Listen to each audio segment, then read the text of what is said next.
नमस्कार दोस्तों, आप सबका स्वागत है चावला एजुकेशन पर। मेरा नाम है अशोक चावला।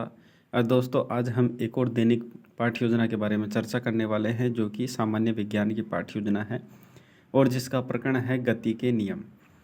दोस्तों, ये पाठ्य योजना विशेषतः कक्षा 9 के लिए बनाई गई है, बाकी आप अन्य कक्षाओं में भी इसको बना सकते हैं। सबसे पहले बात करते हैं जिसमें दिनांक, दिवस, अवधि, कक्षा, कालांश वगैरह आप लिख सकते हैं। उसके बाद प्रकरण अंकित करने के बाद उद्देश्य पर आते हैं, जिसमें सबसे पहले ज्ञानात्मक उद्देश्य हैं। इन ज्ञानात्मक उद्देश्य देखिए स्पष्ट रूप से देख सकते हैं, और ये लेसन प्लान हमारे किसी सब्सक्राइबर के द्वारा सेंड किया गया है, तो उसी को मैं एक्सप्लेन कर रहा हूँ आपके सामने। तो ज़्यादा विस्तार पूर्वक मैं नहीं बता पाऊँगा, क्योंकि पाठ्य योजना ज़्यादा लंबी हो जाती है, इसलिए शॉर्ट में मैं इस लेसन प्लान को एक्सप्लेन करूँगा। बाकी कोई समस्या है तो आप कमेंट माध्यम से पूछ सकते हैं। चलिए, उसके बाद देखिए ज्ञानात्मक उद्देश्य है। ज्ञानात्मक उद्देश्य देखने के बाद आप देखिए अवबोधात्मक के उद्देश्य है। अवबोधात्मक उद्देश्य के बाद ज्ञान उपयोगी उद्देश्य है। ज्ञान उपयोगी उद्देश्य करने के बाद कौशलात्मक उद्देश्य हैं, और उसके बाद अभिरुचि एवं अभिवृत्त्यात्मक उद्देश्य रखे गए हैं।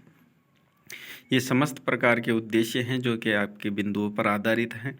उसके बाद बढ़ते हैं सहायक सामग्री, जो कि कक्षा उपयोगी जितनी भी सहायक सामग्री है, जैसे चार्ट चित्रों का प्रयोग है और चौक, डस्टर इत्यादि भी आप अंकित कर सकते हैं। विधि की बात करें तो व्याख्यान एवं प्रश्नोत्तर विधि का प्रयोग किया गया है। पूर्व ज्ञान की बात करें तो बच्चे गति के बारे में सामान्य जानकारी रखते हैं। अब बढ़ते हैं प्रस्तावना के प्रश्नों पर, जिसमें पहला प्रश्न देख पा रहे होंगे, इकाई समय में तय दूरी क्या कहलाती है? तो इकाई समय में तय कई दूरी गति कहलाती है। गति कितने प्रकार की होती है? तो 2 प्रकार की होती है। 2 प्रकारों के नाम बताइए। तो सरल रेखीय गति और एक समान व असमान गति। सरल रेखीय गति के बारे में किसने बताया था? तो सबसे पहले गैलीलियो ने इसको बताया था। गैलीलियो की गति के विचारों को न्यूटन ने आगे क्या नाम दिया? तो बच्चे इसके बारे में समस्यात्मक होते हैं। जैसे ही समस्यात्मक होते हैं, छात्र अध्यापक या छात्र अध्यापिका उद्देश्य कथन प्रस्तुत करती है कि गैलीलियो की गति के नियम के विचारों को न्यूटन ने आगे जाके गति के नियम का नाम दिया। आज हम गति के नियमों का अध्ययन करेंगे। प्रस्तुतिकरण में सबसे पहले छात्र अध्यापक गति का द्वितीय नियम के बारे में यहाँ पे प्रस्तुतिकरण करता है। सबसे पहले इसमें विकासात्मक प्रश्न करता है।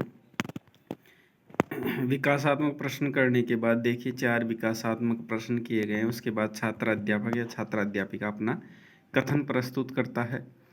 यहाँ पे देख सकते हैं जो स्पष्टीकरण देता है। उसके बाद बोध के प्रश्न करता है, और बोध प्रश्न करने के बाद यहाँ पे 2 बोध प्रश्न किए गए। उसके बाद गति का तृतीय नियम यहाँ पे बताया गया छात्र अध्यापक द्वारा, जिसमें सबसे पहले विकासात्मक प्रश्न किए गए हैं 4, और विकासात्मक प्रश्न करने के बाद छात्र अध्यापिका अपना कथन प्रस्तुत करती है, और कथन प्रस्तुत करने के बाद इसमें अंतिम रूप से बोध के प्रश्न किए जाते हैं, जिनको भी आप देख सकते हैं। अगला बिंदु है संवेग संरक्षण, जिसमें विकासात्मक प्रश्न करता है छात्र अध्यापक, और छात्र अध्यापक विकासात्मक प्रश्न करने के बाद छात्र अध्यापिका कथन या छात्र अध्यापक कथन के माध्यम से स्पष्टीकरण देता है, और स्पष्टीकरण देने के बाद बोध के प्रश्न किए जाते हैं, जो कि 1 से 2 होते हैं, और उसके बाद मूल्यांकन के प्रश्न किए जाते हैं, जो बच्चों का आकलन करने के लिए किए जाते हैं। ये वस्तुनिष्ठ प्रश्न होते हैं, अति लघुतरात्मक एवं लघुतरात्मक रूप में किए जाते हैं, और उसके बाद अंतिम रूप से किया गया गृह कार्य, जिसमें गति का द्वितीय नियम को समझाओ। इस प्रकार से कोई भी एक प्रश्न छात्र अध्यापक बच्चों को देता है। तो दोस्तों, ये गति के नियम हमारी सामान्य विज्ञान की पाठ्य योजना किस प्रकार लगी? आप अच्छी लगी है तो वीडियो को जरूर लाइक करें और अपने दोस्तों में अवश्य शेयर करें, और ऐसे ही सभी विषयों पर लेसन प्लान पाने के लिए हमारे चैनल से जुड़े रहे। बाकी मिलते हैं अगली वीडियो में। धन्यवाद।